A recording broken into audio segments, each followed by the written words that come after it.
review by the executive committee every after 3 years, starting from the date of the first release of the royalty. So, 3 years, you the executive member, the LTPO president, vice president, secretary, treasurer, auditor, and PRO. So, dagiti na kami the executive member, they should review this every 3 years from the date of the first release. Na-release in 2020 niyan, the first release na, so 23. So, it's about time, gusto, review tayo 2026. So, may problema tayo tata, inapruban tayo dyan Constitution and Bylaws. Iti, kano tayo inapruban na yung bylaws tayo, iti March 2025. Pero iti Article 10, the bylaws tayo, under funds, kung ano dito yung section 1, i-flash mo man tama kita. Okay, section 10, page 20 of 32.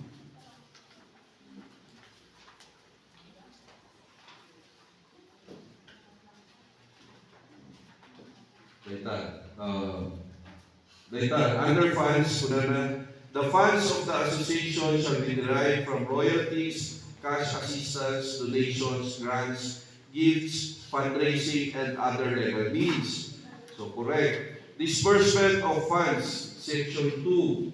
Royalty funds of the LTPO shall be divided equally to the 16 barangays in accordance with their own barangay acts, DVP, CRTP, with acquired concurrence of NCIP chair and or other purposes that the officers may plan and approve with the affirmation of the General Assembly. The non-royalty funds of the LTPO shall be dispersed in accordance with the CRTP and acquired concurrence of NCIP chair and or other purposes that the officers may plan and approve with the affirmation of the General Assembly. Withdrawal from the funds of the association, whether by check or any other instrument, shall be signed by the treasurer and countersigned by the president and auditor. However, before money withdrawal is done, the following requirements have to be ascertained and complied to with. Money withdrawals have to be approved by either the assembly or the officers. Preparation of checks and or withdrawal slip shall only be done when a corresponding resolution is signed, passed by the officers, stipulating the amount and purposes of the disbursement expenditures. So, this, dito yung kararamihan tayo binti, every before withdrawal, there is a resolution of the officers stating the purpose of the withdrawal. The problema tayo dito yung disbursement of funds. The punatayo dito yung bylaws, it shall be divided equally to the 16 barangays. Kuna the CRTP, dito yung ipapanan iyay royalties. 30% mapan iti livelihood and social development, education, mapan iti training. So, there is already a, talagay nga alat the question di Jai na ang nga nag-Jai kay, ang nga na-align. So, the bylaws is saying we will, upon receipt, the royalty we will divide to the 16. The royalty man kung na nangyay dahil di ba mananda, 30% for livelihood, 6% for pastoy, 5% for pastoy. And with regards to the CRTP nga na Arabic, there is the ipasa ni Manong Marcos Jose Kalman, paspasaak na and then nakita nga dahito'y livelihood and so dahito'y percentages ka na Arabic dito'y that adato'y piman iti CRTP guidelines or TCIP. sinurot na kayo dito ko na kung dito guidelines nga di royalty ko mapapanti livelihood, mapanti education, mapanti investment, mapanti emergency concerns kasi although awan din pagka ng specifics nga percentages, except the livelihood, kung na lang masapot ni livelihood 30%. Dahil lang talaga nga in-specify na dito yung guidelines. Nga 30% dapat mapanti livelihood, all the rest depende kanya yun. 5%, 2%, 10% kasi. So diyan di mabalin tayo nga, dahil kumaki araminan tayo no, dahil yung CRDP formulation, kasi di araminan tayo. Mga iso di inaramid tayo dito 2017. Iso nga gusto di inaramid na naman. And dahil lang tayo di nag-aramid tayo di bylaws, we did not check the guidelines of royalty disbursement. When anyway, okay ako, Sir Thomas. Mr. President, Mr. Chair, you made mention of the CRDP with law and constitution and bylaws of the organization sa LTO. My suggestion, we follow the Conati Constitution and bylaws na we will divide it among the 16 barangays. And then from there, i-insert tayo the CRDP suggestion, the head court, na 30% like this, so it will follow. Tapos, at least, siguro, we will consider it unchecked kasi yan. But we will follow our constitution and bylaws na we will divide it among the 16 barangays, and then from there we will insert the CRDP for 30%. The Castoy, 5%, the Castoy, etc. Okay. Ang CRDP headquarter, it is our CRDP.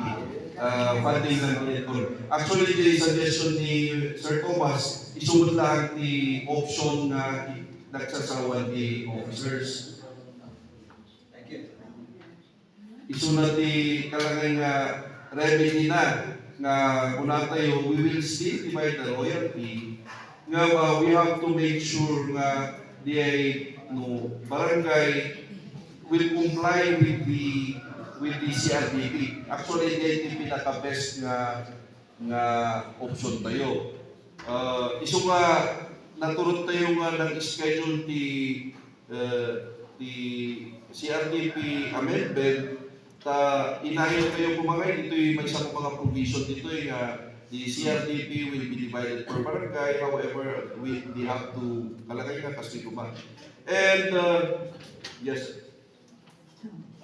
I remember tinaplukan tayo the divided per barangay, but I think we made also an agreement that it will not be in kind na de quantity divide tayo, but in terms of livelihood projects.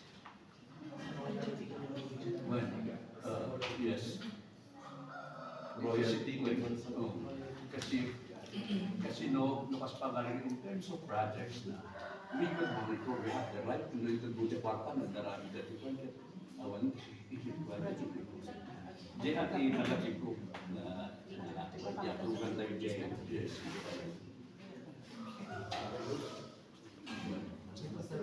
There is a comment from Manong Mars na accordingly during the approval of the bylaws that there was an agreement na the livelihood projects lang divide by 16.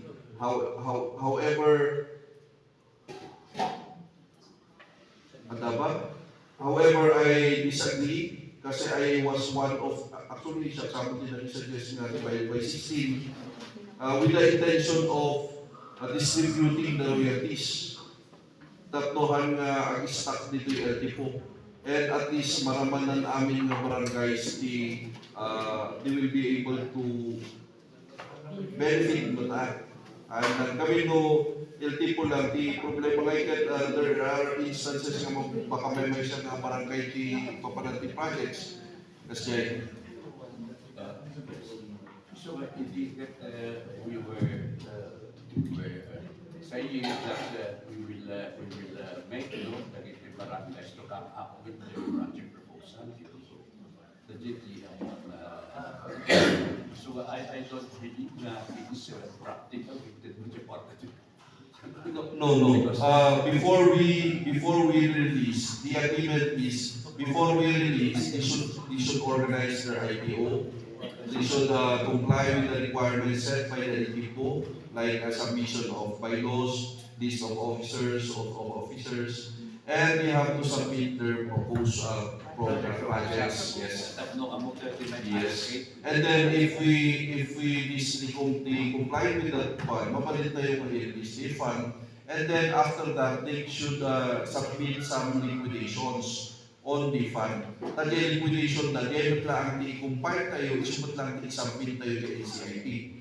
Now, we cannot just release the fund and then napasok.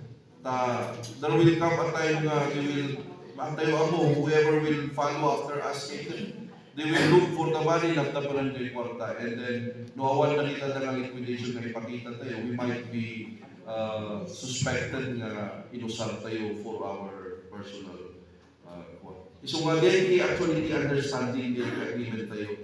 And very clear nga dito sa tita ipaga dito disbursement of funds of the revenue shall be divided equally.